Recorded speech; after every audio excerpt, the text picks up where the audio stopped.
বন্ধুরা, আজ আমি তোমাদের সামনে শেয়ার করব পৃথিবী বিখ্যাত মহানবী মুহাম্মদ সাল্লাল্লাহু তাআলা সাল্লামের 10টি শিক্ষা বা বাণী। এই 10টি শিক্ষা বা বাণী যদি আপনারা আন্তরিকভাবে নিতে পারেন, তাহলে আপনাদের জীবনে পরিবর্তন অবশ্যই ঘটবে। এই 10টি বাণী ও শিক্ষার মধ্যে 1 নম্বর বাণী ও শিক্ষা হচ্ছে রাতে ঘণ্টাখানেক জ্ঞান চর্চা করার সারা রাত জেগে ইবাদত উপাসনা করার চেয়ে উত্তম।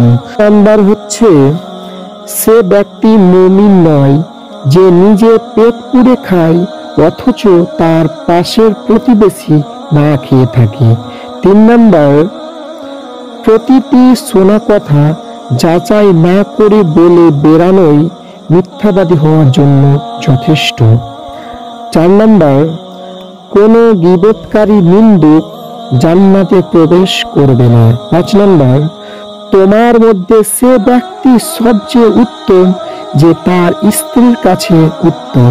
6 নম্বর, যে মানুষের প্রতি দয়া করে না, আল্লাহ তাআলা তার প্রতি দয়া করে না। 7 নম্বর, তোমাদের মধ্যে ততক্ষণ কেউ ঈমানদার হতে পারে না যতক্ষণ না সে নিজের জন্য যা পছন্দ করে তার ভাইয়ের জন্য তাই পছন্দ করে।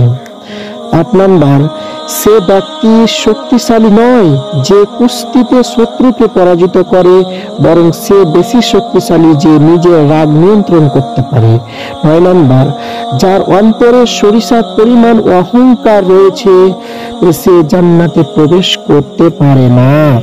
10 নম্বর হচ্ছে আয়না যেমন ময়লা দূর করতে এবং সাজ সৌন্দর্য গ্রহণ করতে সাহায্য করে, তেমনি একজন মুমিনের কর্তব্য তার মুমিন ভাইদের দোষ ত্রুটি দূর ও সুন্দর গুণাবলী অর্জন করার কাজে সাহায্য করা।